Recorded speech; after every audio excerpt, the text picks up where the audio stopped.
গত লেসনে আমরা application menu button থেকে শুরু করে রিবন ট্যাবস পর্যন্ত দেখেছিলাম।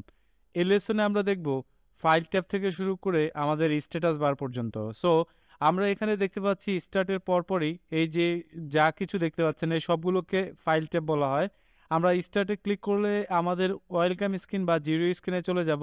এছাড়া আমরা এই ড্রয়িং ওয়ান বা আমাদের পরবর্তী যে ফাইলগুলো আছে এগুলোতে অ্যাকচুয়ালি আমরা কাজ করে থাকব। সো আমরা এই ফাইল ট্যাবগুলোকে যদি হোভার করি অর্থাৎ টাচ করি তাহলে আমরা এখানে মডেল এবং লেআউট ভিউ দেখতে পাচ্ছি। মডেল কি এবং লেআউট কি এ সম্পর্কে আমরা বিস্তারিত শিখব। আমরা এখান থেকেও প্লট করতে পারবো অর্থাৎ পাবলিশ করতে পারবো বা প্লট করতে পারবো। এছাড়া আমরা ফাইল ট্যাবের মধ্যে রাইট বাটন ক্লিক করলে কিছু সাব অপশন পাচ্ছি।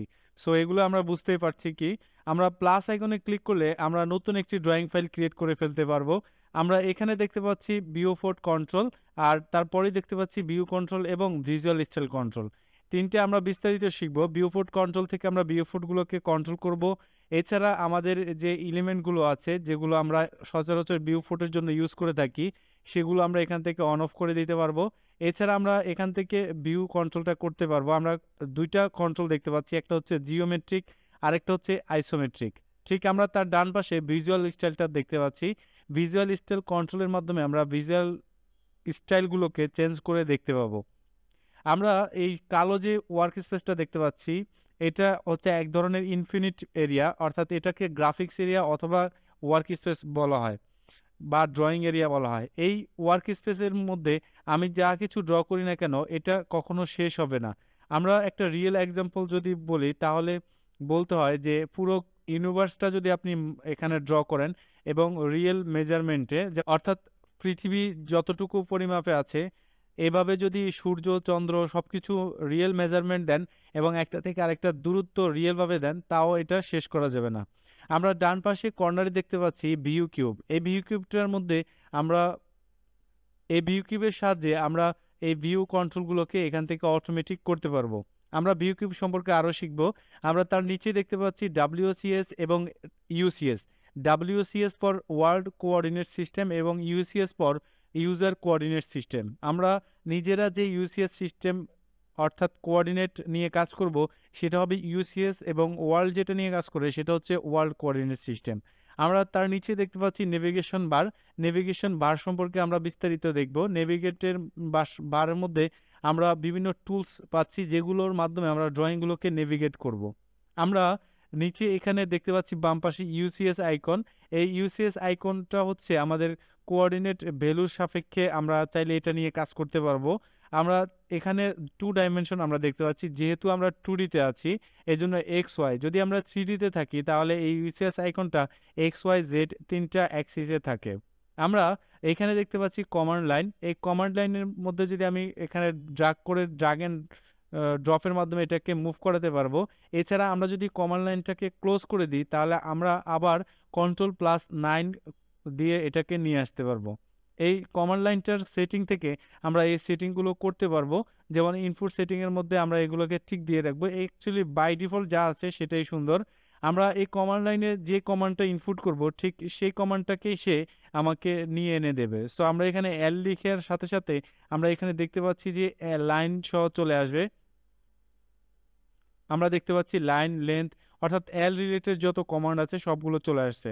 এই কমান্ড লাইনটাকে আমরা অনেক বেশি ইউজ করে থাকবো যখন আমরা কোনো সাব কমান্ড নিয়ে কাজ করব। এছাড়া আমরা কমান্ড লাইনের এখানে ক্লিক করলে আমরা দেখতে পাচ্ছি এর হিস্টোরিটা দেখাচ্ছে। আমি পূর্বে কি কি কাজ করেছি সেটার হিস্টোরি।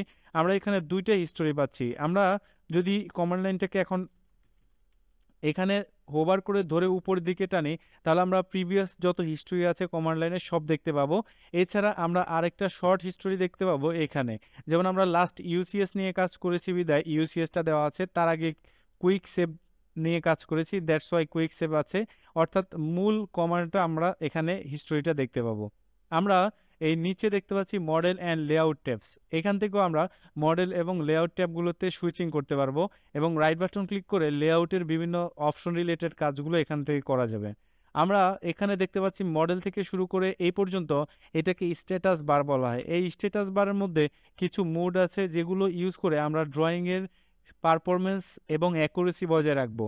অ্যাকচুয়ালি এই স্ট্যাটাস বারের যে মোডগুলো বা স্ট্যাটাস বারের যে আইকনগুলো দেখতে পাচ্ছেন এগুলো ব্যতীত আপনি অ্যাকুরেট ভাবে কোনো ড্রয়িং করতে পারবেন না। আমরা তার ডান পাশে এখানে দেখতে পাচ্ছি কাস্টমাইজেশন।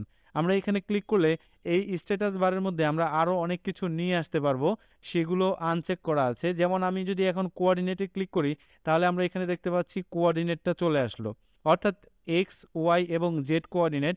আমার মাউসের কার্সরটা কোথায় আছে সেটা আমরা এখানে দেখতে পাবো। দেখেন আমি মুভ করাচ্ছি সেটাও মুভ হচ্ছে। সো এইভাবে আমরা এই কোঅর্ডিনেট ভ্যালুগুলো আইডেন্টিফাই করতে পারবো কোঅর্ডিনেট এই স্ট্যাটাস বারের আইকনের মাধ্যমে। আমরা এখানে অনেকগুলো আনচেক করা আছে যেগুলো আমাদের প্রয়োজনে আমরা ইউজ করে থাকব যখন আমরা অটোক্যাডে কাজ করব। সো আশা করি আমরা অটোক্যাডের পুরো ইউজার ইন্টারফেসটা বেসিক কনসেপ্ট নিয়ে নিয়েছি। এখন শুধু আমরা স্টেপ বাই স্টেপ কমান্ড শিখব, প্লাস টুলস নিয়ে কাজ করব এবং প্র্যাকটিক্যাল কাজ করব বা প্রজেক্ট করব, ড্রয়িং করব। সেক্ষেত্রে আমরা এগুলোর বিস্তারিত ইউজ করা শিখব। সো অবশ্যই এগুলো একটু স্টাডি করবেন। আর আমি যেটাকে যে নামে ডেকেছি, অর্থাৎ application menu button, quick access toolbar, এই জিনিসগুলোকে আপনি নোট করার চেষ্টা করবেন, অর্থাৎ আপনি লিখে রাখবেন। কেননা আপনি কাজ পারেন কিন্তু স্ট্যান্ডার্ড ওয়েতে এটাকে যদি আপনি আইডেন্টিফাই করতে না পারেন সেক্ষেত্রে এটা অ্যাকচুয়ালি গ্রহণযোগ্য নয়। সো প্রফেশনালি আপনি যদি কাজ করেন তাহলে আপনাকে কাজের সাপেক্ষে আপনাকে এগুলোর স্ট্যান্ডার্ড নামগুলোকে জানতে হবে। সো অবশ্যই স্টাডি করবেন এবং নোট করবেন।